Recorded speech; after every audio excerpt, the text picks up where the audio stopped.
estudiar nuevamente. Entonces, vamos a recordar un poquito lo que hablamos hace 8 días. Empezamos hablando sobre la hermenéutica, sobre que esta clase se llama hermenéutica. Explicamos que la hermenéutica básicamente es un método de interpretación de textos, ¿vale? Es un método a través del cual vamos a determinar cómo se interpreta correctamente un texto.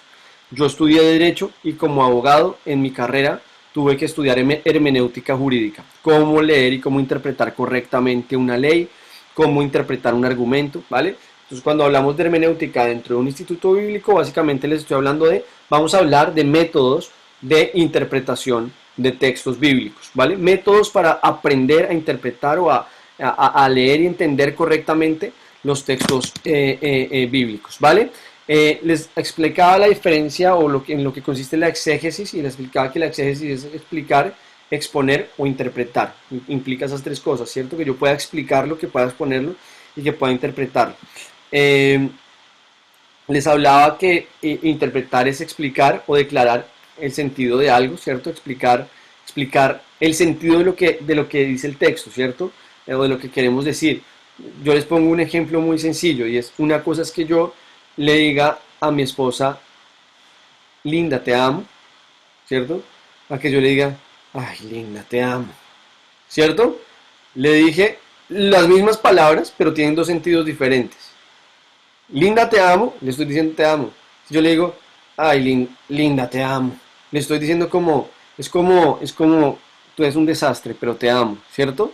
En esto pilas, chicos, pilas porque las mujeres son buenísimas para interpretar nuestros textos, ¿vale? Lo que nosotros decimos. Pero fuera de chiste, fuera de broma, eh, el interpretar implica poder entender el sentido correcto de algo, ¿vale?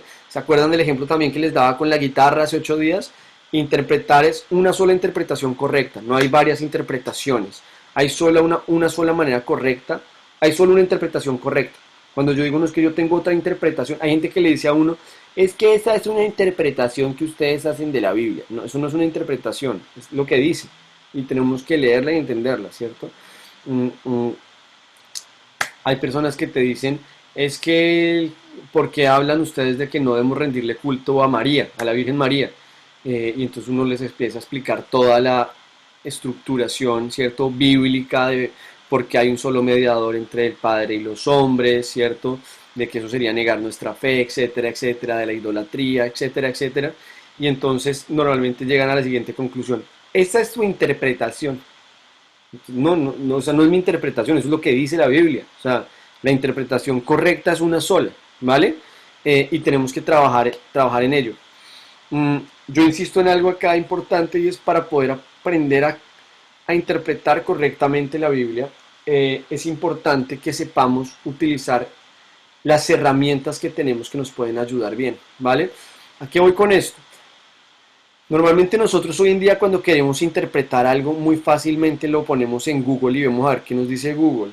Y en Google podemos encontrar, Google te puede decir lo que tú quieras, así de fácil. Uno puede poner en Google, el chocolate es bueno para adelgazar y Google te saca un artículo que dice eso. Pero la realidad es que comer chocolate es bueno para adelgazar. Uno puede ponerle en Google, todos los hombres son iguales. Y Google te encuentra un artículo que te dice todos los hombres son iguales y que te explica por qué. Pues la realidad es que todos los hombres son iguales. Entonces pilas porque yo en Google puedo encontrar lo que yo quiera decir. Yo puedo ponerle a Google lo que a mí se me ocurra, y ya Google me vota a mí.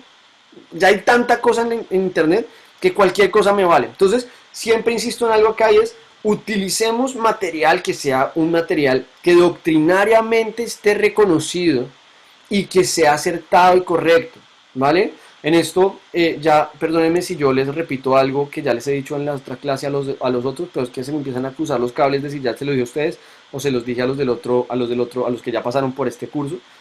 Pero libros recomendados, comentario bíblico de Matthew Henry, buen libro. Diccionario bíblico de Alfonso Ropero, muy buen libro, muy buen libro. De repente los comentarios bíblicos o los diccionarios, digamos por ejemplo de Editorial Vida, hay algunos buenos, normalmente algunos suelen ser muy manualitos, muy sencillos, ¿cierto? No tan profundos. Eh, pero, pero, hombre, no porque yo sea quien dice que, o sea, no quiero que lo vean como una censura que yo esté haciendo a cualquier otro libro que yo no les diga. Ojo, ojo que no es eso, no estoy haciéndole pues la censura a decirles no pueden leer tal cosa o si pueden leer tal otra, no. Sino que como amigo y como pastor, estoy dispuesto a aconsejarlos cuando ustedes quieran profundizar sobre un tema y que de repente si usted me dice quiero profundizar sobre tal tema y yo no tengo claro qué libro puede servirle, lo averiguamos y yo conozco personas también que nos pueden ayudar a poder encontrar contenido o textos que nos pueden ayudar. Pero en cuanto a la interpretación de la Biblia, la lectura y la interpretación correcta de la Biblia, hay dos libros, voy a traerlos, de hecho, si me dan un segundo los voy a traer, porque se los quisiera mostrar para que los pudieran pues ver cómo son y entender cómo funcionan, ¿vale? Denme un segundito y ya vengo, ¿vale?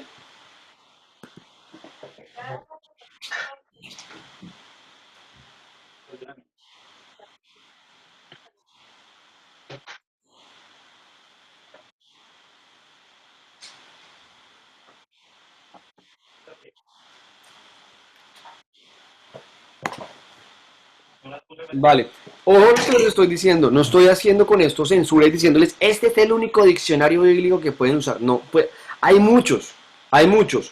Este se los recomiendo porque a mí me ha servido muchísimo, porque conozco el ministerio de Alfonso Ropero, porque conozco la editorial que editó el libro y sé que es una editorial súper seria, la editorial CLIE, que por cierto es catalana, es una editorial campeoncísima y que lo que publica normalmente es súper serio. Entonces, este es uno de esos libros, es este, Diccionario Bíblico de Alfonso Ropero, es un tocho de estas proporciones. No lo hace solamente Alfonso Ropero, sino que tiene un equipo de investigación, de alguna manera, que realiza esta obra que es maravillosa. Miren, por ejemplo, algo que podríamos hacer es venir acá y buscar, a ver si lo tenemos acá, la palabra.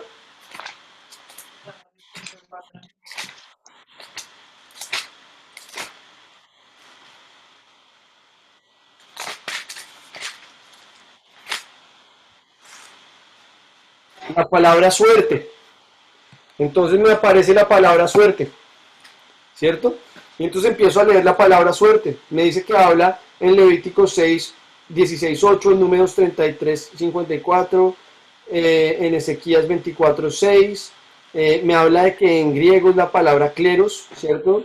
Eh, Me habla también que en hebreo es lancano y nos habla de que el cleros, perdón, o el lancano era un objeto utilizado para echar y sacar suertes que consistía en trozos de madera o pequeñas piedras. Y entonces empiezo a leer en la antigüedad muchas cosas de esta se decidían por sorteo y entonces ahí empieza a hablarnos de la Mishnah, del Tainit, nos empieza a hablar de otros textos, ¿cierto? De Primera de Samuel, del Urim y el Turim que nos hablaban Orlando y Andrés hace un momentito y nos explica esto. Entonces en este libro puedo encontrar a un autor de alguna manera y a un equipo, digamos, que tiene un reconocimiento doctrinario en castellano, porque en inglés hay mucho más aún, pero en castellano, que me va a ayudar a poder profundizar correctamente en lo que yo quiero profundizar. Y esta herramienta se las recomiendo un montón. Tienen también también está el comentario bíblico de Matthew Henry, que es una obra súper reconocida de hace muchísimos años. El problema que tengo con el libro de Matthew Henry es que alguien de la iglesia me lo pidió prestado y ya ni me acuerdo a quién se lo presté. Que eso es lo que me pasa a mí. Tengo un pocotón de libros. Tenía mi biblioteca llena, ya me quedan un poquitico de libros porque ahí voy prestando y prestando y se me olvida, ya ni me acuerdo a quién le presté. Pero bueno, Orlando, ¿querías compartirnos algo? Sí, que también son buenas las Biblias que tienen concordancia bíblica. También, de acuerdo. Y hay Biblias de estudio que también te aclaran muchos Sí. temas. Ujú. Y también en muchas Biblias hay en las páginas centrales de cada página hay muchas aclaraciones. A los laterales de las Biblias hay muchos versículos que te aclaran con letras o con números referente a una palabra específica.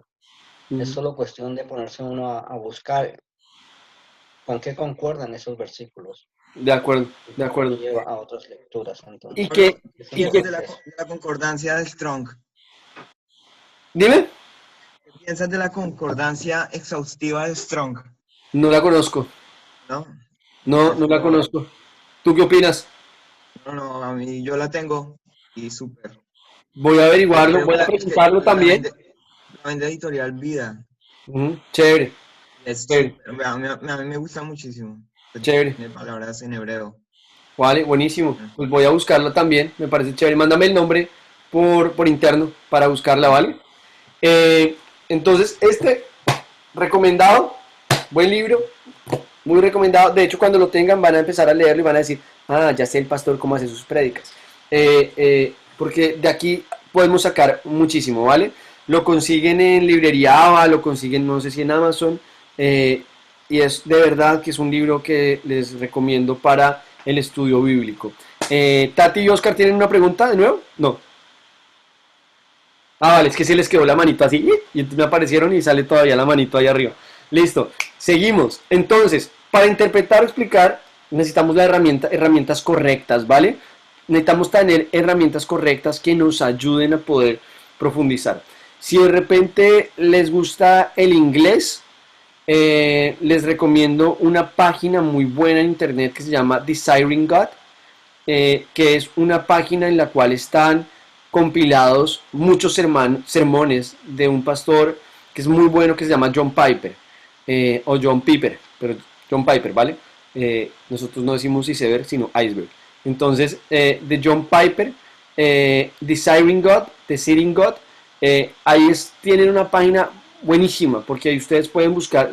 John Piper es un crack, es un tipo bibliocéntrico, centrado, y ahí ustedes pueden buscar en esa página sermones por versículos y por capítulos. Entonces ustedes pueden poner un sermón sobre Hechos 8 y le pone qué sermones ha hecho John Piper sobre Hechos 8 y puede profundizar en eso también, ¿vale? Pero estas herramientas que les voy diciendo pues son algunas, puede haber muchas más, y si usted tiene una duda me pregunta, y si yo no tengo ni idea, como por ejemplo con Andrés, pues lo averiguamos y lo vemos, y seguro que entre todos podemos ir construyendo herramientas que pueden Hay otro ayudar. de Pero, sermones de Charles Spurgeon. No sé ajá, si también lo conoces. sí, claro, Es para una súper, máquina. súper bueno. Sí, sí, sí, Spurgeon también es un crack. Bosquejos de sermones de Charles Spurgeon. Sí, ese es de Clie, ¿no? Sí, De Clie, sí chévere. lo conozco, es muy bueno, muy, muy bueno. Entonces, hay muy buen material. El tema es que no todo lo que pescamos en la red es bueno. Tenemos que aprender a discernir lo que pescamos, ¿vale? Y saber qué es lo que leemos. Porque en internet vas a encontrar lo que dicen algunos cristianos protestantes que de repente se han desviado de la doctrina.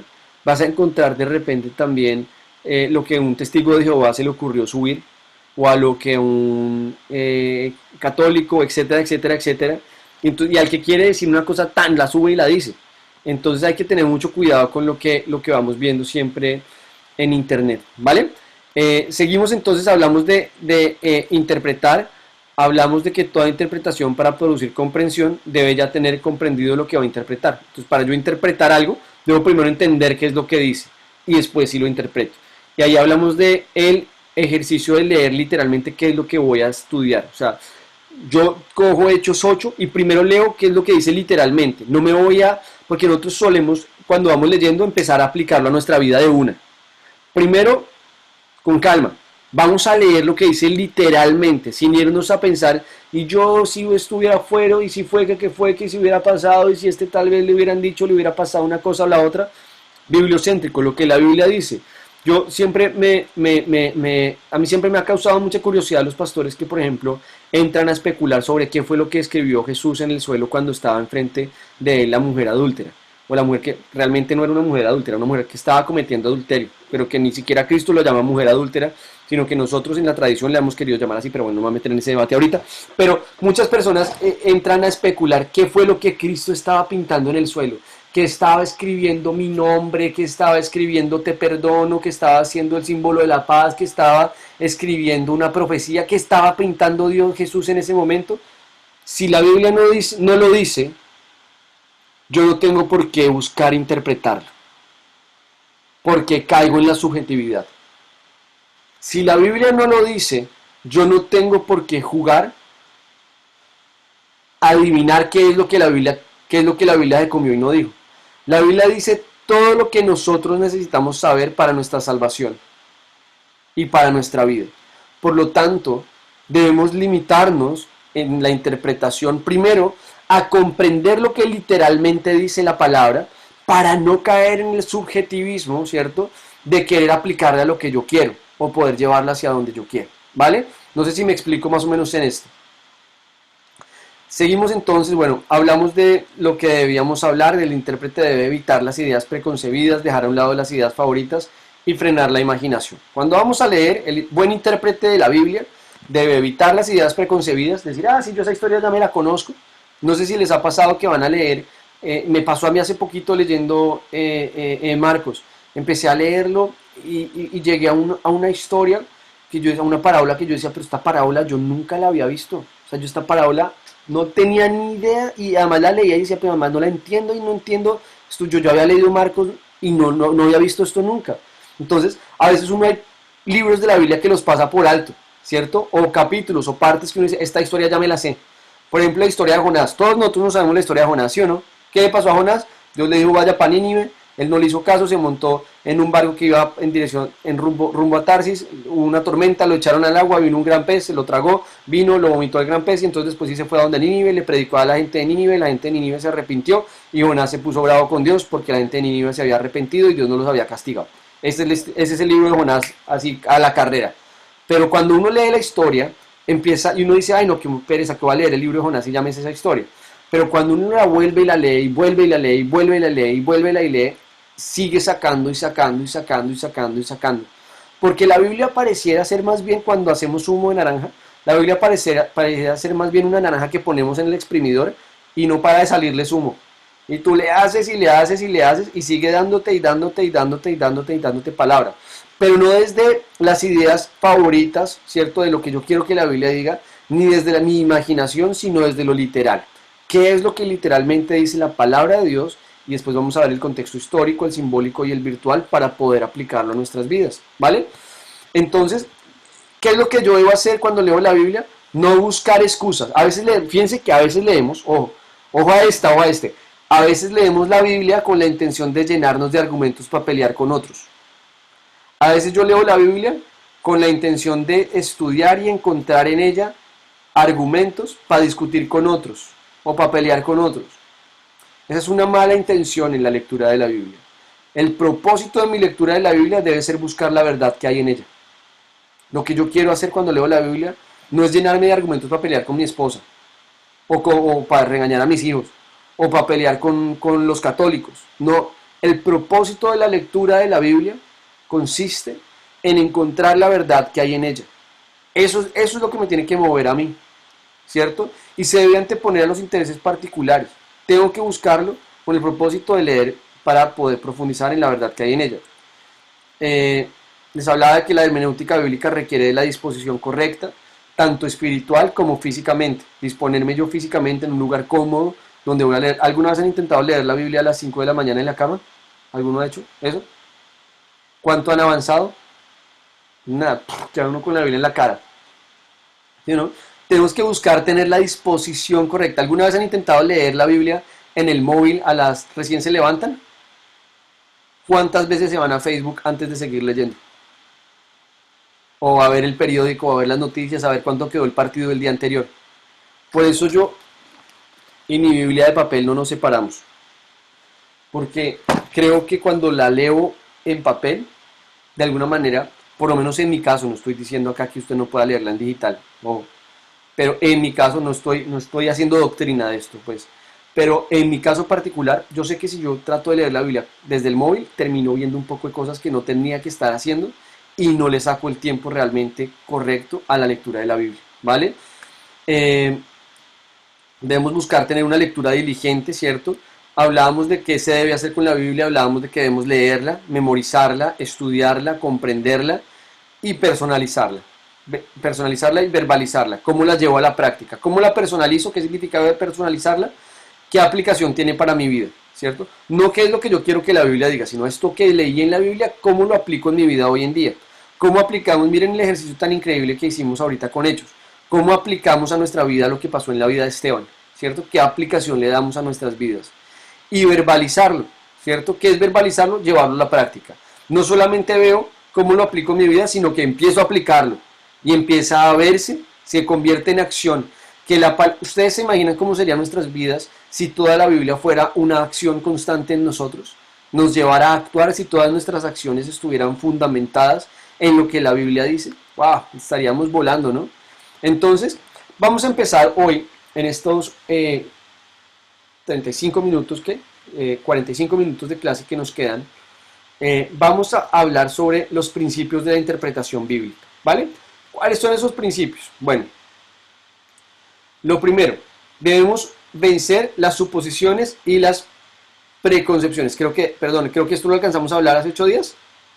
Sí, perdón, voy a seguir avanzando, perdónenme, creí que estaba llegando a donde quería llegar, pero no. Hablamos de estos principios de la interpretación, voy a avanzar acá. Perdónenme. Y ahora vamos a entrar ya a los métodos de interpretación erróneos. Creo que con esto fue que terminamos hace 8 días.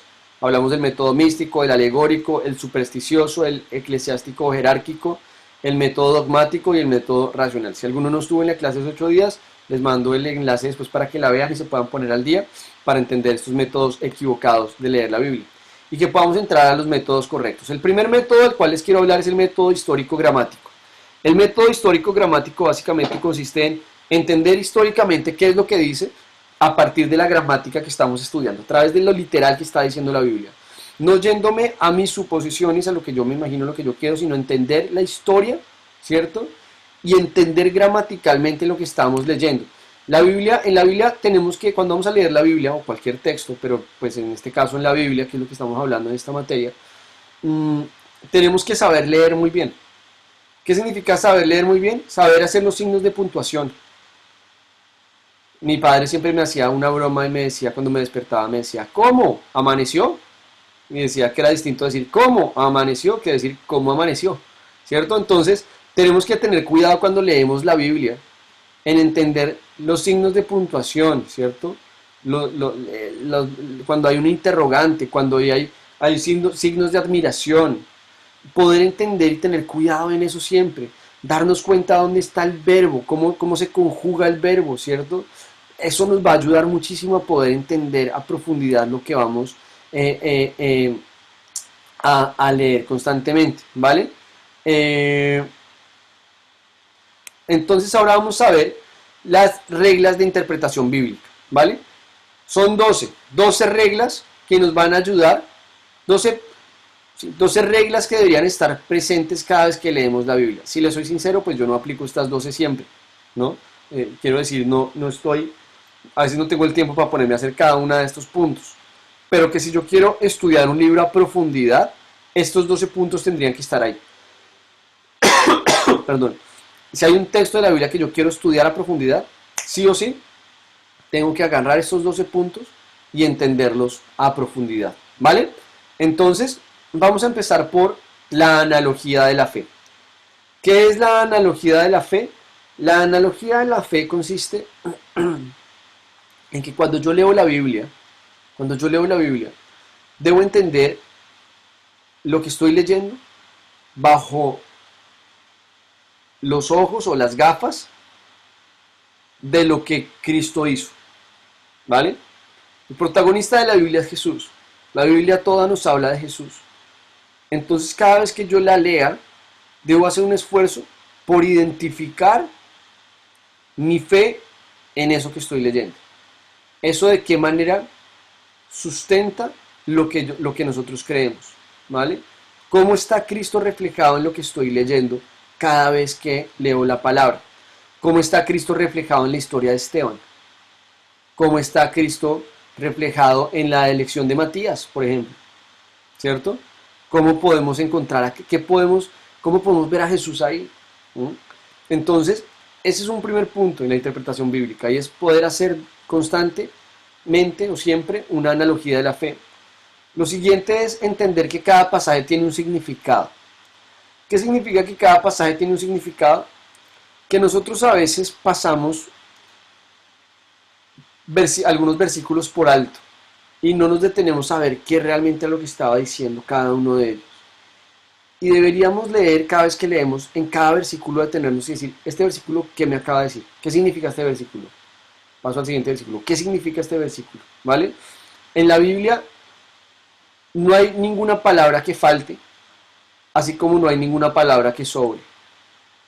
Todas las palabras que están en la Biblia han sido inspiradas por Dios para nuestra bendición. Por lo tanto, debemos esforzarnos por entender cada palabra. Cuando uno lee las genealogías, uno dice, pero esta genealogía es como para qué. Pero cuando uno profundiza y empieza a estudiar que fulanito era el hijo de fulanito y que pasó tal con tal, eso le ayuda a uno a poder profundizar en entender y empezar más adelante vamos a hablar del tema de la correlación y empezar a ver cómo cada palabra, cada nombre que está ahí tiene un propósito. Por eso vuelvo y les insisto en el tema del diccionario bíblico. El diccionario bíblico les ayuda o nos ayuda muchísimo, porque de repente uno encuentra, y les aseguro que en el diccionario bíblico, si buscamos la palabra Matías, lo encontramos. Y entonces vamos a encontrar qué perspectiva nos da de ese nombre, de esa persona. Ponerles un ejemplo. Tomás realmente no se llamaba Tomás, era apodado Tomás. La palabra Tomás significa el gemelo o el hermano. Y entonces se cree que era hermano de alguien y que por eso se le llamaban Tomás.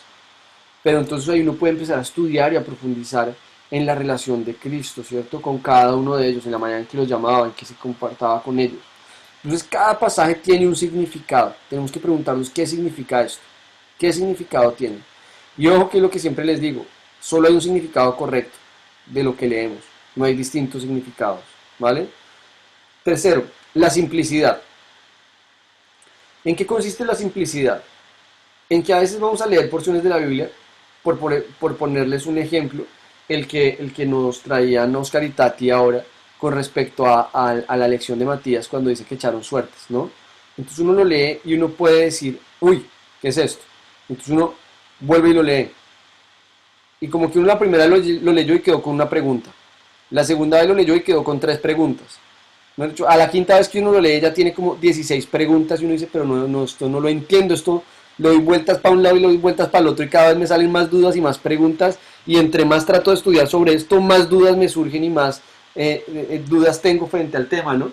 Entonces, hay una regla de la interpretación que es, al final, la interpretación correcta normalmente es la que es más simple de sostener o que menos indumentaria exterior tengo que ponerle para sostenerla. Entonces ahí es importante que veamos siempre la simplicidad. Cuando hablamos de simplicidad no estamos hablando de irrelevancia, ¿no? No estamos diciendo que la interpretación correcta sea la más irrelevante, no. Es la que tal vez sea la más simple y la que menos esfuerzo requiere de una estructura para poder sustentarla y explicarla. ¿Por qué? Ojo a este por qué. Porque Dios no nos dejó la Biblia escrita en un código que nosotros no pudiéramos entender.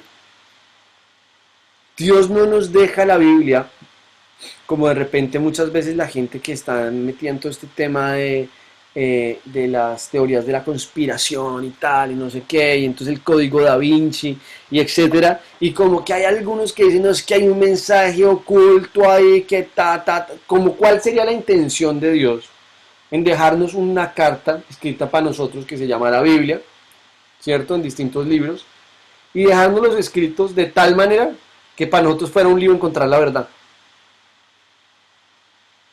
Entonces, Dios tiene un mensaje claro, directo, y que lo que tenemos que hacer es, muchas veces nos liamos un montón, tenemos que venir a la raíz, a lo simple que Dios está diciendo, ¿cierto? Cuando digo simple no estoy diciendo irrelevante, estoy diciendo a lo concreto que Él me está diciendo. Algunos entonces dicen, no, es que cuando la Biblia dice que el justo vivirá por la fe, eso significa que entonces yo tengo que vender todo lo que tengo y dedicarme a la contemplación. No, eso no es lo que dice el versículo. Tengo que buscarlo y entenderlo. A veces, ojo a esto, y no nos engañemos, uno cree a veces que uno puede engañar a otras personas, pero uno no puede engañar ni a Dios ni a uno mismo. ¿Sí o no? Uno sabe. Y a veces a uno le da por coger la Biblia y tratar de generar argumentos para sostener la posición de una, y se arma una estructura y todo un andamiaje de argumentos y de interpretaciones, y además buscó en Google y encontró la página de la Cábala y del no sé qué y del Código Da Vinci y de fulanito y del pastor no sé qué, para coger y poder sustentar su punto. Entonces, vuelvo al punto acá, y es la simplicidad de la interpretación bíblica es vital en lo que vamos a estudiar. Y ojo que simplicidad no es ni irrelevancia ni mediocridad, ¿vale? Es poder entender lo concreto que Dios nos está diciendo, que Dios no nos ha dejado un texto escrito en jeroglíficos para que nosotros no lo entendamos, sino que nos ha dejado un texto concreto. Miren la manera en que Dios da la ley a través de Moisés, de una manera concreta, real, y ahí está, ¿cierto? La manera en que Jesús nos enseña o le enseñaba a los discípulos, de manera concreta, les decía, esto significa tal cosa. Los discípulos le decían, Jesús, pero no entendemos esa parábola. Le decía, eso significa tal cosa. Punto. No entren a jugar. Significa esto. Y si significa eso, pues significa eso. Y no podemos entrar a darle vueltas y darle vueltas y darle vueltas. ¿Vale? Cuarto punto. La interpretación en armonía con el contexto. Y acá entonces vamos a pasar al ejercicio que les he repetido tantas veces. Y es, debemos interpretar o debemos entender la palabra de Dios desde la perspectiva de, perdón un segundo, desde la perspectiva de los contextos que hay a su alrededor, ¿vale? Yo quisiera que me acompañaran todos, por favor, a Mateo, capítulo 19.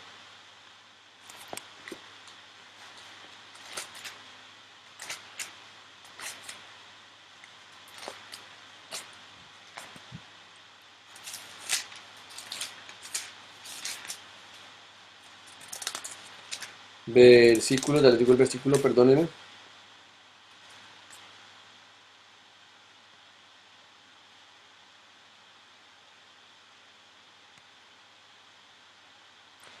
Del 16 al 30, ¿vale? Búsquenlo, yo lo voy a leer, pero búsquenlo porfa para que no se pierdan en la lectura. Mateo, capítulo 19, versículos 16 al 30, ¿vale?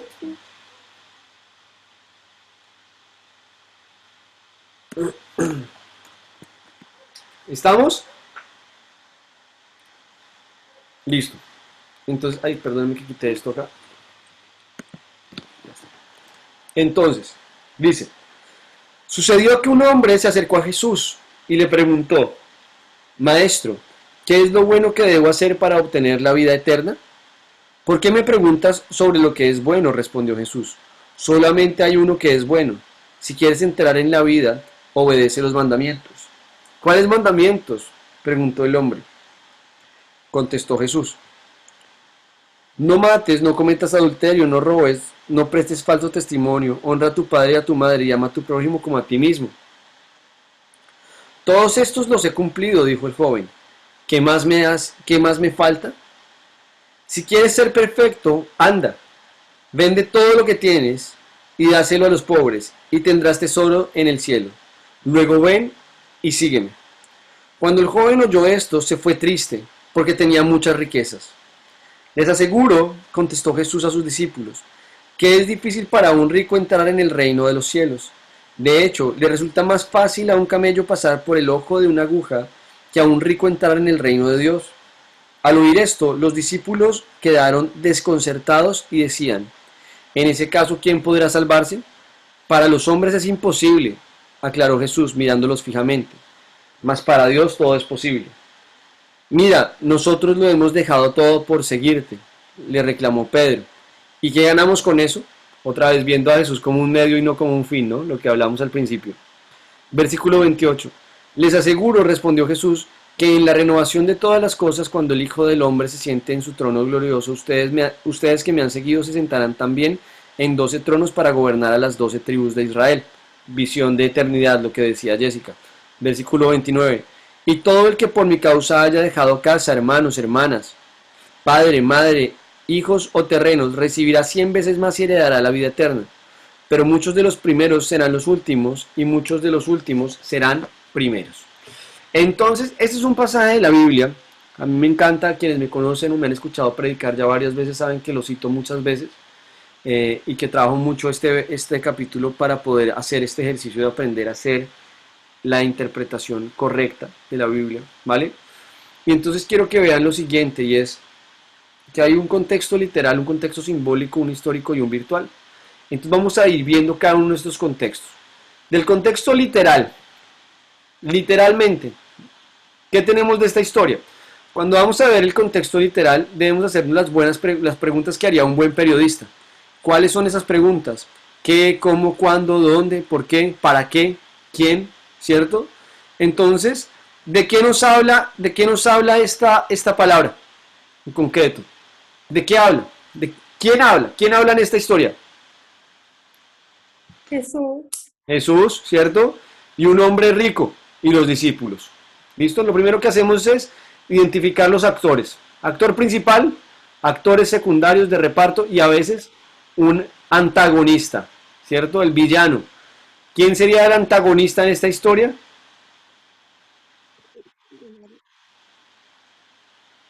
El joven. El joven rico, bueno, digamos, sí, digamos que tal vez no es un enemigo, pero pues es el personaje que se lleva a una situación difícil ahí, ¿cierto? Entonces, identificamos a los personajes de la historia. Lo siguiente que nos preguntamos es, ¿qué pasó? ¿Qué fue lo que pasó?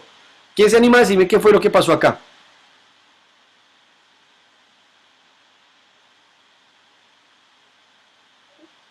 ¿Qué pasó? Anímense. ¿Qué pasó? Literal, es solamente contar la historia, qué fue lo que pasó.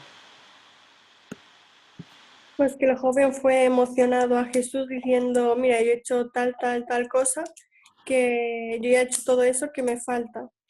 Entonces, pues Jesús le dijo, pues que falta dar pues todo, o sea, un poco más. Uh -huh. Y pues no, como que no tomó esa decisión y se fue triste. De acuerdo. Este hombre vino súper emocionado y le dijo a Jesús, Jesús, quiero seguir, dime qué hago para heredar la vida eterna, ¿cierto? Además que vemos que le dice, ya he hecho esto, ya, Jesús le dice, tienes que hacer tal cosa, ¿cierto? Tienes que hacer, cumplir los mandamientos. ¿Cuáles mandamientos? Jesús le dice, ¿cuáles mandamientos? Y este chico le dice, pero ya los he cumplido todos. Y entonces, después viene y le dice Jesús, ¿qué le dice? Si quieres ser Vende perfecto, todo lo que tienes. Y dalo a los O, pobres. o que eso que acaba de decir Oscar es muy importante, ¿cierto? Dentro del contexto literal. Lo primero es que el hombre le dice, maestro, ¿qué es lo bueno y qué debo hacer para obtener la vida eterna? Esa fue la primera pregunta que le hizo el chico, ¿cierto? Pregunta literal que le haces esta. Ya en este punto Jesús le afirma que, ¿qué le dice a Oscar? si quieres ser perfecto, Ajá. Si quieres ser perfecto, ya no le está hablando de si quieres heredar la vida eterna. si quieres ser perfecto, Porque vende dice, todas tus quiere cosas. ser perfecto. Tengamos eso en stand-by ahí porque hay mucho, mucho en eso, ¿vale? En la primera pregunta y después en la afirmación que Cristo le está haciendo cuando le dice esto. Entonces Jesús le dice, si quieres ser perfecto, ve y vendes todo lo que quieres, ¿cierto? Y acumularás tesoros en el cielo. Y entonces, ¿qué pasa con el hombre, con el joven? Se fue triste, Triste, ¿cierto? ¿Cómo se sintió? triste. Triste. Importante. En el contexto literal, para los que están tomando apuntes, siempre preguntémonos qué sentimientos nos cuenta la Biblia que hubo de por medio. ¿Vale? No qué sentimientos yo creo que tuvo. Ah, yo creo que se sintió triste, yo creo que estuvo enfadado, yo creo que no sé qué. No. Veamos qué sentimientos nos dice la Biblia o nos marca la Biblia. A veces la Biblia nos lo va a decir de esta manera y nos va a decir, se puso triste. Entonces sabemos y conocemos clarísimo el sentimiento. A veces de repente nos lo va a decir con los signos de puntuación, ¿cierto? Con unos signos de admiración. Vamos a decir, estaba enfadado porque nos puso signos de admiración, ¿cierto? O de repente nos va a decir que se puso triste, pero nos va a decir, y Jesús lloró. ¿Qué significa que Jesús lloró? Que estuvo triste, ¿cierto? Entonces, importante, siempre en el contexto literal preguntémonos, ¿cómo se sintió el personaje? ¿Cómo nos dice, si la Biblia nos cuenta y nos dice cómo se sintió? Si de repente es imposible para nosotros descubrir en lo literal, no en la interpretación nuestra, sino en lo literal, cómo se sintió el personaje, pasemos de ese punto y sigamos, ¿vale? Pero si la Biblia nos lo dice, es muy importante tenerlo en cuenta. ¿Este hombre cómo se sintió? Triste. La Biblia nos dice que este hombre se sintió triste. Y entonces cuando se siente triste, ¿qué hace? Parte se va. ¿Y por qué se sintió triste? porque Porque no no le iba quería a- perderlo todo. Tenía muchas riquezas. Tenía muchas riquezas, ¿cierto? Se puso triste porque Se tenía enamora muchas lo que riquezas. tenía. Vamos a ver música real. Claro, pero ahí ese punto es importante. Si yo digo por el amor a lo que tenía, estoy cayendo ya, me estoy saliendo de lo literal y me estoy yendo a mi interpretación.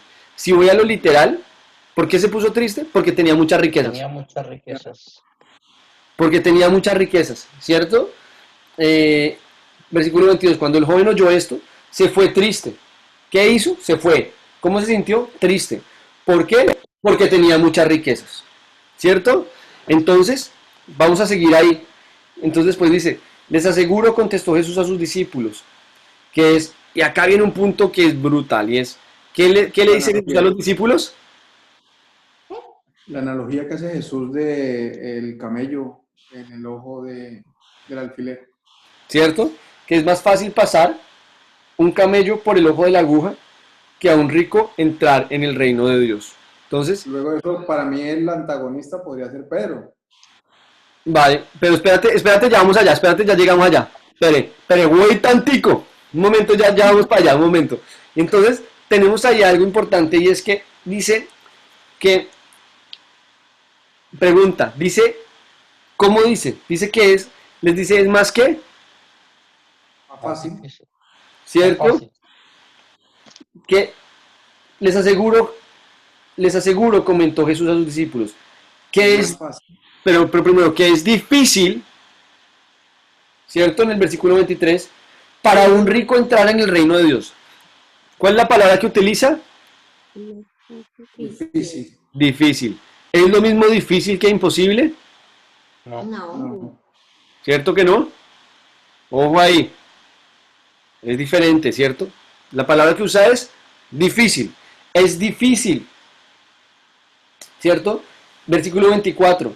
De hecho, le resulta más fácil, ¿cierto? Para hacernos ver lo difícil que puede ser, nos está haciendo entonces una analogía, una enseñanza, ¿cierto?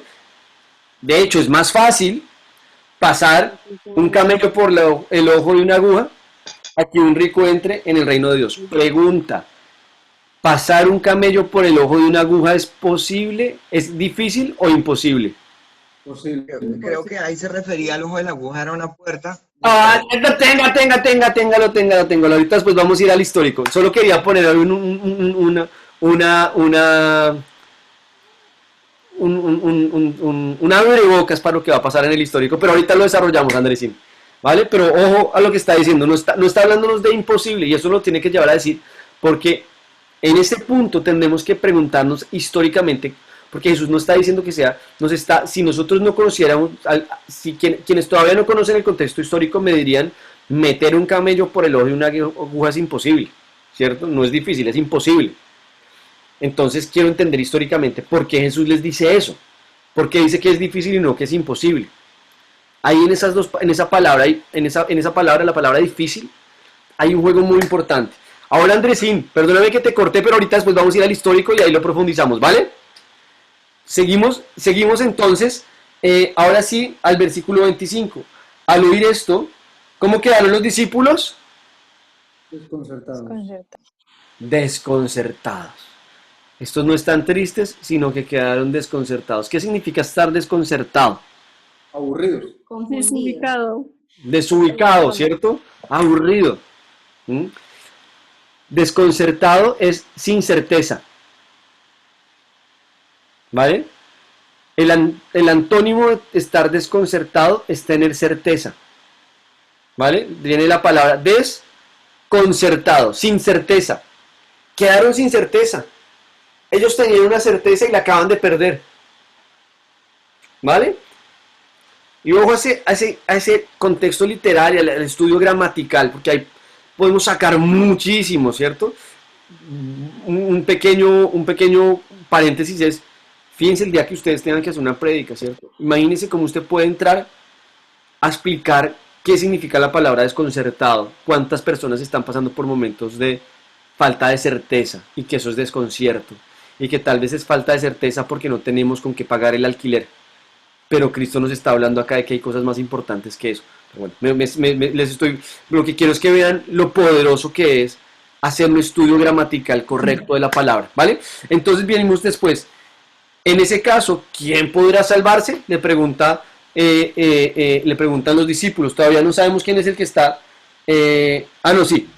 Para los hombres, no sabemos quién hace esa pregunta. No nos dice la Biblia quién hizo esa pregunta, ¿cierto?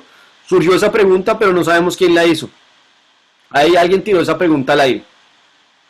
La Biblia no nos dijo quién fue. No nos desgastemos en eso, ¿vale? No empecemos a jugar el juego ahí de yo creo que fue Mateo porque como era recaudador de impuestos de pronto era el que más le interesaba el tema y por... No, la Biblia no lo dijo, no nos dijo quién fue, sigo.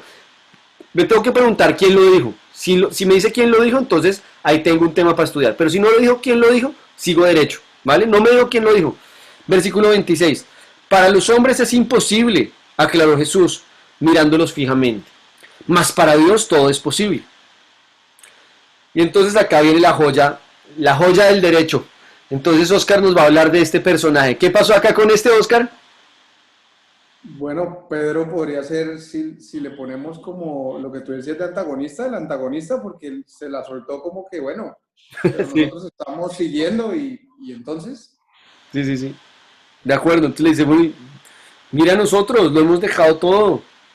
Le reclamó Pedro. A mí me encanta Pedro porque no porque yo diga, uy, qué bien Pedro, qué bien la hiciste Pedro, sino porque me veo identificado en él tantas veces, ¿no? Cuánto me la paso reclamándole a Dios. Dios, mira, yo sirviéndote acá hasta tarde, enseñando, y tú me pagas así, Dios. Reclamándole a Dios cosas que... Bueno, pero me estoy yendo al virtual, perdón, me estoy saltando los pasos. Sigamos acá en el literal. Y entonces, mira, nosotros lo hemos dejado todo por seguirte, le reclamó Pedro. ¿Qué hizo Pedro? Reclamar. Subrayen la palabra reclamar. Reclamó. Subrayen en sus Biblias la palabra difícil, la palabra reclamó, ¿cierto? La palabra, las palabras que vamos viendo que tienen un valor importante dentro de la historia, ¿vale? Les aseguro, respondió Jesús, que en la renovación de todas las cosas, cuando el Hijo del Hombre eh, se siente en su trono glorioso, ustedes que me han seguido se sentarán también en 12 tronos para gobernar a las 12 tribus de Israel. Ahí hay un versículo que tiene una profundidad teológica muy densa, muy densa, ¿vale? Eh, Hoy no nos vamos pues a detener a profundizar en este punto, ¿cierto? Pero que es una tarea chévere poder estudiarlo, ¿no? Y decir a qué se refiere Jesús cuando habla de la renovación, ¿cierto? Qué es lo que está hablando ahí, porque está hablándonos de 12 tribus que van a gobernar, ¿vale? Porque los 12 discípulos van a gobernar las 12 tribus, el número 12, bueno, hay una profundidad en eso que está diciendo Cristo tremenda, pero tremenda. Versículo 29. Y todo el que por mi causa haya dejado casas, hermanas, hermanos, madre, hijos o terrenos, recibirá 100 veces más y heredará la vida eterna.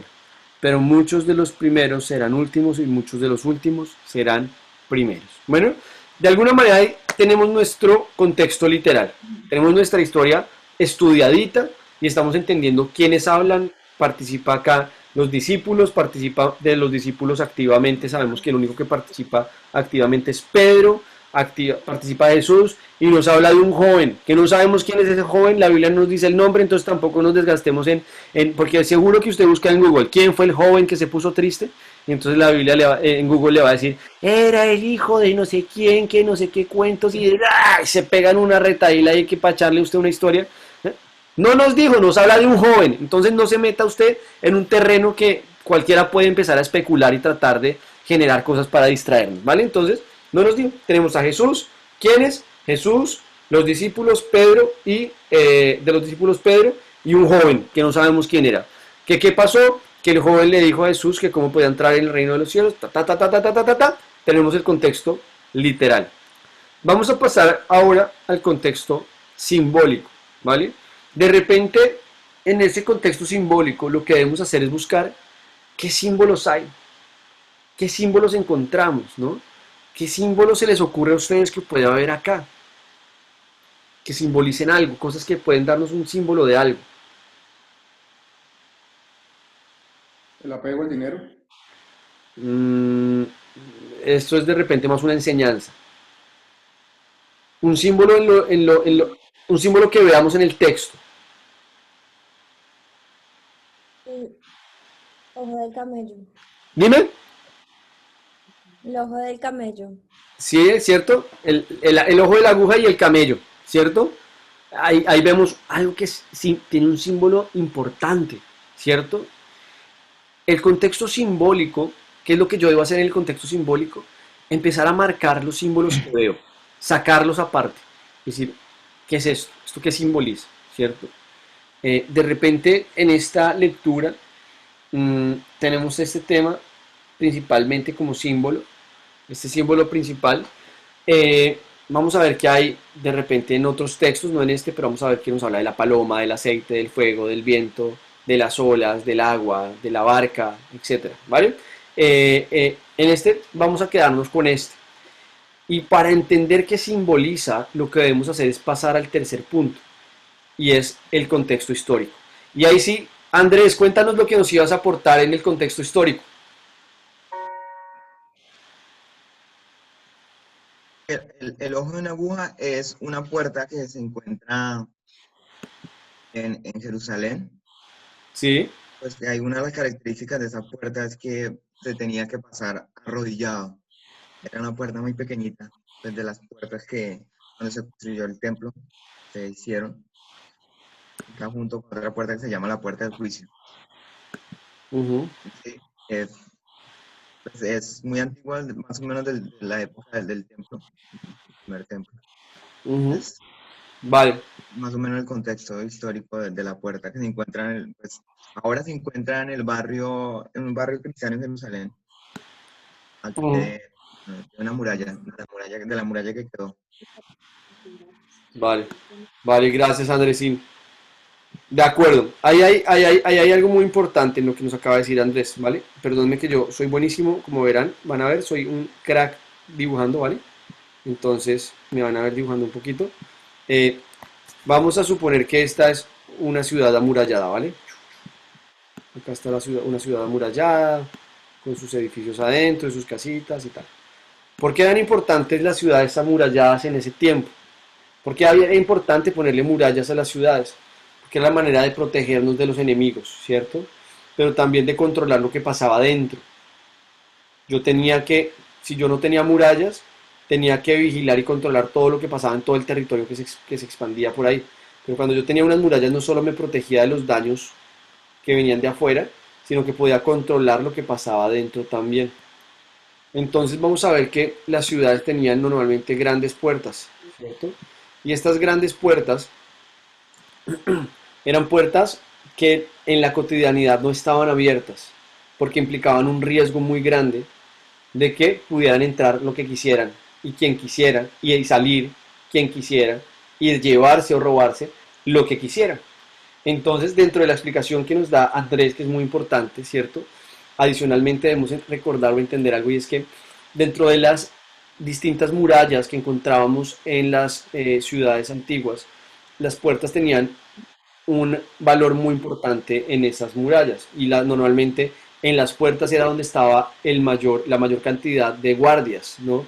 De guardias que cuidaban la ciudad y que custodiaban quién entraba y quién salía. Y había un ejercicio muy importante, la que nos habla, el ejemplo o la historia que nos cuenta Andrés es una de ellas.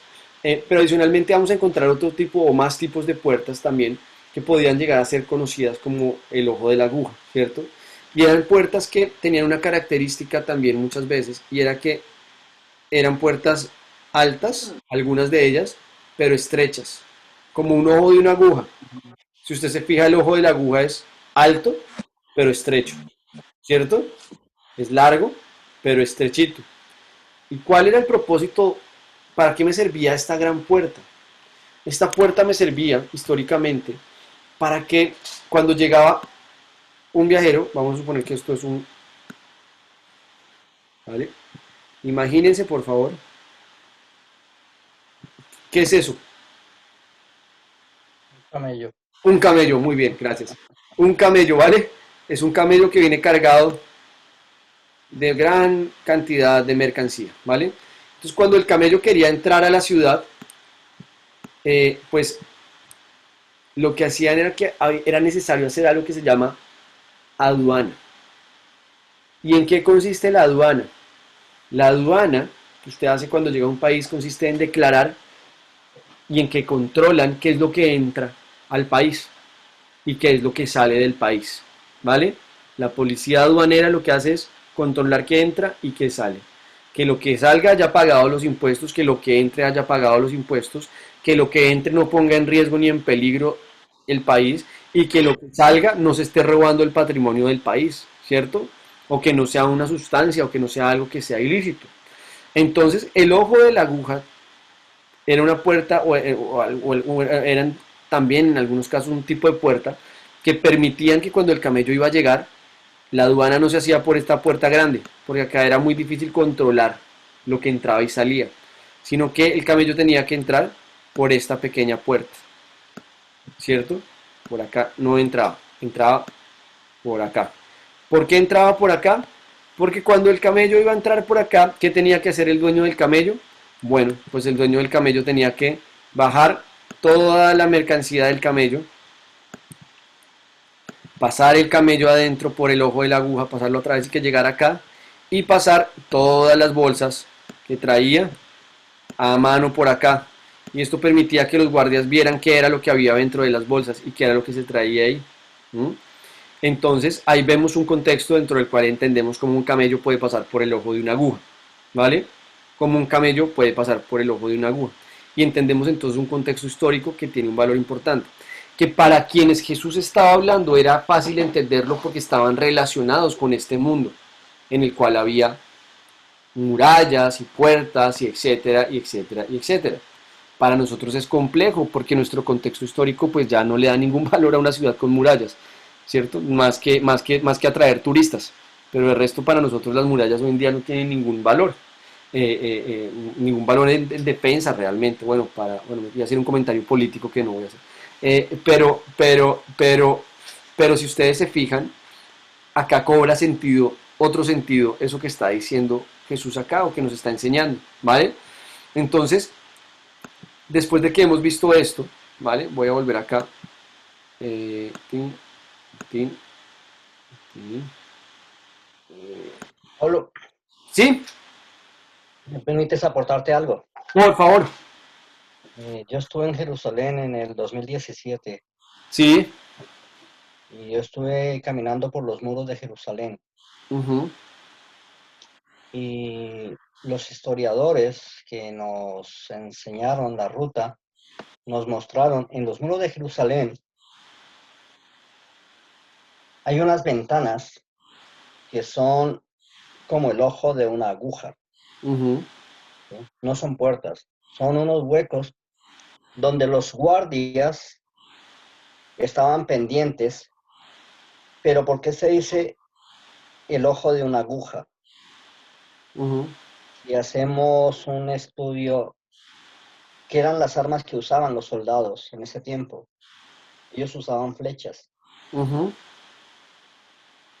Y en esos huecos que usted ve en el muro de Jerusalén, son huecos que parecen una aguja, pero era por ahí por donde lanzaban las flechas ujú, los guardias para atacar cuando venían los enemigos. ujú, Y nos decían los historiadores que referente a eso era lo que decía Jesús. ujú, Era muy difícil porque esos huecos están en la parte de arriba de los muros de Jerusalén. ujú, Y ese hueco era por donde salían las agujas o sea, donde salían las flechas de los guardias. ujú. Pues era muy difícil, o sea, con carga y todo, era muy difícil que el camello accediese hasta allá. Ujú. Entonces, Claro. curioso eso, hay que estudiar un poco eso. Y genial esto de la interpretación bíblica, Ujú. que debemos profundizar exactamente a qué se refiere cada cosa de la Biblia. Ujú. Y a mí me llamó la atención eso, Y que fíjate que nos introduce un elemento adicional y es que hace parte o nos da un elemento de defensa, ¿no? sí, y era esto, o sea, ellos se referían a eso, el hueco de la aguja, por el ojo de una aguja, es Ujú, eso. Tú verás en los muros de Jerusalén, en lo que queda de los muros, ujú, verás esos huecos, ujú, y son En la parte de atrás, donde está el guardia, es amplio, Ujú. pero la puerta de afuera del muro es Sí, angosta. están hechos de tal manera que vienen así. Sí, sí, en Ujú, triángulo. Van cerrados adelante, pero son muy amplios atrás. Y ujú. es lindísimo si vas por el muro. Es genial, yo les invito, si algún día tienen la oportunidad de ir a Jerusalén, que se paseen por los muros, porque puedes hacer un tour por Ujú. encima de los muros de No, Jerusalén. nos encanta. Eso es uno de mis sueños. Uno de mis sueños. Verás, Uno o de mis sea, sueños es ir con la iglesia, de hecho. hay muchos tours. Yo tengo un amigo, un pastor de Girona, que él Ajá. hace tours cada año. Y es económico y es una pasada porque te enseñan lugares históricos de la Biblia Ujú. y que los puedes entender mucho más claro cuando estás allí. Sí, chévere. Yo saqué, o sea, salí de muchas dudas. Yo siempre tenía en mente eso, el ojo de una aguja, el ojo de una aguja, hasta que me lo explicaron y que lo pude ver y contemplar. Y era eso a lo que se refería Jesús. Qué guay. Qué guay. Oremos. Aquí una cuña es, oremos y pidámosle a Dios porque en algún momento podamos ir como iglesia juntos todos a Israel, Amén. ¿vale? Sería Pero, una bendición. gracias, sí, sí, súper. Pero entonces sigamos, es uno de mis sueños, como no sé si será para el 10º aniversario o para el séptimo o para el 10º aniversario. Me gustaría poder en algún momento plantearle a la iglesia que entre todos podamos empezar a ahorrar para poder hacerlo en algún momento. Pero bueno, pero fuera de esa idea que les cuento a ustedes, eh, volviendo acá a la materia, nos quedan 3 minutos de clase. Contexto literal, histórico, simbólico. Y ahora perdón, contexto literal, simbólico e histórico. Ahora pasamos al virtual. En el contexto virtual, ya habiendo entendido históricamente qué pasaba, ¿cierto? Entendiendo el símbolo, ahora sí del ojo de la aguja y el camello, y entendiendo la historia literal, ¿qué aplicación puedo darle a mi vida? ¿Cómo lo aplico a mi vida? ¿Esto qué significa? O sea, ¿esto cómo lo puedo vivir yo? Esto en concreto en mi vida hoy, ¿cómo lo verbalizo? ¿Cómo lo convierto en una acción para mi vida, esta enseñanza que Cristo nos da acá? ¿No? Entonces, hay una pregunta importante y es, ¿a qué creen que Cristo los está llamando hoy después de leer esto? ¿A qué acción creen que Jesús los está llamando hoy después de haber leído esto? ¿A Primero, hacernos pobres? despojarnos de todo. ¿A que nos tenemos que volver pobres? No. No ¿Cierto que poner no? la mirada en las riquezas. ¿Dónde A pongo mi corazón? seguirlo. ¿A seguirlo a Él? Sí. Vale. Alguien que se anime a decir en una frase, decir, a través de esta enseñanza, Dios me está llamando a, No aferrarme a lo material. vale, vale, a no aferrarme a lo material. Alguien que de repente pueda ver en concreto alguna cosa que esté viviendo hoy. Ser sincero con Dios, porque el joven rico no fue sincero con Dios porque le dijo que él había guardado todos los mandamientos. Eso era casi imposible, ¿no? Ujú, ujú. Vale, vale, a ser sinceros con Dios. ¿Qué más podemos aprender a nuestra vida hoy? ¿A qué nos está llamando Dios a través de esta historia? Que debemos orar por los ricos. Ok. Sí. Esa Vale. es una oración mía Ser cada. rico no es pecado, ni es malo. Ajá. Es como usa la riqueza que tienes. Ujú. De acuerdo. Y que Cristo o que esta historia, una enseñanza también que podemos ver de esta enseñanza, de esta lectura es, Jesús no está diciendo que hay que volverse pobre para entrar al reino de los cielos. Nunca. Es lo que sustentan muchas veces desde la teología de la miseria, ¿no? Del creer que soy humilde cuando me hago pobre. Eso no es lo que está diciendo Dios acá. O lo que está enseñando Jesús. Lo que está enseñando Jesús es, primero, si estoy queriendo dármelas de mucho café con leche como este hombre, que viene y dice acá, "Ay, pues, ¿qué más hago, Jesús? Y miren ya todo lo que he hecho". Pero adicionalmente, miren que hay algo también que históricamente no hemos visto. Y es que para los fariseos, sobre todo para los saduceos, una persona que había sido bendecida por Dios era la persona que era próspera económicamente. Una persona que no era próspera económicamente era porque había algo espiritualmente que había mal en esa persona. Y entonces Jesús nos está enseñando acá algo y es, mi madurez espiritual no depende de mis riquezas, ¿no? Y ahí muchas veces podemos caer y fallar, ¿no? Eh, con este ejercicio que hemos hecho hoy, con este ejercicio que hemos hecho hoy, yo quiero invitarlos a que, bueno, vienen de nuevo entonces ahora del capítulo 8 ¿al qué? 15. No, sí, del 8 al 15, gracias. Ven que soy abogado por eso, ¿no? Que para mí las sumas y esto es duro. Pero entonces, del 8 al 15, que es lo que viene ahora, la misma tarea, pero van a escoger, cada uno va a escoger un capítulo, ¿vale? O sea, la misma tarea, pero cada uno va a escoger un capítulo del 8 al 12 sobre el cual va a hacer este ejercicio. Y me va a escribir, lo que me tiene que mandar es el capítulo que usted quiera, del 8 al 15, y coges y me mandas el contexto literal, me haces una paráfrasis, quiénes fueron los personajes, qué dijeron, cómo se sintieron, cuándo, qué símbolos hay, simbólico, histórico, históricamente, qué podemos sacar de esa historia, y por último, qué aplicación le puedes dar a tu vida, ¿vale? Esa es la tarea para dentro de 8 días, o que vamos a ver. No me tienen que mandar del capítulo 8 aprendí esto, del capítulo 9 aprendí esto, del 10 esto, no. Escogen un capítulo y hacen este ejercicio de estudiar el contexto literal, estudiar el contexto simbólico, el histórico y el virtual, ¿vale? En el caso de los esposos que tenemos acá, a Oscar y a Tati, y a Alejandro y a Cata, si no estoy mal son los únicos esposos, bueno, y Andrés y Natalia, me pueden mandar uno por los dos, ¿vale?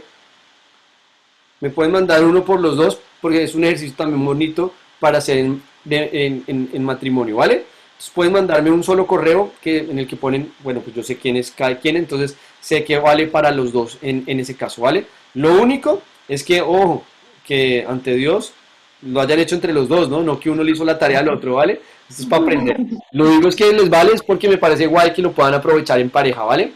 En el matrimonio. Entonces, así cerramos por hoy, chicos. Espero que haya sido de bendición la clase de hoy, que estemos aprendiendo a leer la Biblia y a profundizar en ella y darnos cuenta de la riqueza histórica, la riqueza gramatical que hay en ella y cómo podemos aprender muchísimo, ¿vale? Entonces, dime. En serio que estemos orando por los ricos, Sí, sí, que Dios transforme sus corazones para que vean la necesidad de los pueblos en miseria. Es una oración que yo hago cada día, que Dios quebrante esos corazones. Gente que no sabe ni qué tiene, de tanta riqueza que tiene. Que Dios quebrante esos corazones porque también ellos necesitan del Señor. sí, es verdad. Y esa es una buena enseñanza. Es verdad, es verdad, es verdad. Y yo creo también que Dios nos muestre la riqueza que tenemos, ¿no? Los ricos que somos nosotros y que tal vez no nos damos cuenta que podríamos estar ayudando a otros, ¿no? Y la necesidad que otros están pasando. Entonces, bueno, estamos listos, chicos. Paz, Pastor, nosotros tal vez para la próxima clase por la hora, y es que nos estamos acordando de ciertas preguntas y tiene que ver con lo último que hablaste, tal vez para verlo en la próxima clase, y es que apelando a la curiosidad eclesiástica de mi esposita, nos pusimos a revisar un poco más los temas, y hay cosas que las ve muy superficiales. Por ejemplo, el tema de los fariseos. Entonces, y tú hablabas ahora de los saduceos. Yo no tenía ni idea que Caifás era saduceo. Ujú. Y además nos hacemos una pregunta y es si los saduceos creen en Dios, pero no creen en lo en lo sobrenatural, sobrenatural, pues, ¿cómo ¿cómo es que creen es en Dios? este cuento? Sí, Ujú. esa como para la otra clase. Esa Vale, nos causó mucha curiosidad. vale, lo comentamos la clase entrante. Súper. Vale, vale, chicos. Un abrazo muy grande. Si les parece, para cerrar, vamos a pedirle el favor, o a todos les va a tocar orar de aquí a que se acabe el semestre, ¿vale? Algún día. Entonces, vamos a pedirle el favor a Nati, si nos ayuda cerrando con una oración, porfa. Perdón, es que estoy viendo Paula Natalia, a Paula Natalia, a Paula Nati. Yujú. Vale. Bueno, papá Dios, Señor, muchas gracias, Dios, por el día de hoy. Gracias por la oportunidad, Señor, que nos das de aprender, de conocer más de ti, Señor. Hoy te pedimos, Señor, para que seas tú ayudándonos a crecer espiritualmente, papá Dios, Señor, que todas estas fuerzas, Señor, que empezamos a tener, papá Dios, las podamos utilizar, Señor, para alabarte, Señor, y para continuar sirviéndote, Señor. Gracias, Señor, por cada uno de los que estamos acá y te pedimos para que nos regales un fin de semana muy lindo, Señor, y podamos seguir disfrutando de esta bendición de aprender. En el nombre de Jesús. Amén. Amén, amén. Nati, gracias. Gracias. Amén. Entonces, chicos, muchas gracias. Dios los bendiga. Un abrazo muy, muy, muy grande y no se dejen colgar con las tareas, Amén. ¿vale? Me encantó verlos a todos. Me encantó escuchar a Alejandro. No lo veo ahora, pero me encantó escuchar a Alejandro por ahí y verte, Aleja. Hace rato no hablamos, no te escucho, pero me alegra mucho verte ahí conectada. Un abrazo y bueno, a todos también, pero es que hace rato no veía a Aleja y a Alejo. Un abrazo grande. Dios los bendiga. Chao, chicos. Amén. Adiós, Chao. bendiciones. Adiós. Chao. Buenas noches. Chao. Ahorremos para el tour. Eso también. Ahorremos para el tour. Para darnos la vuelta, la Dios rodadita. bendiga. Un abrazo. Chao. Adiós. Chao, Pauli. Aleja, chao. Ay, María Fernanda, ¿estás ahí? Hola, María Fernanda.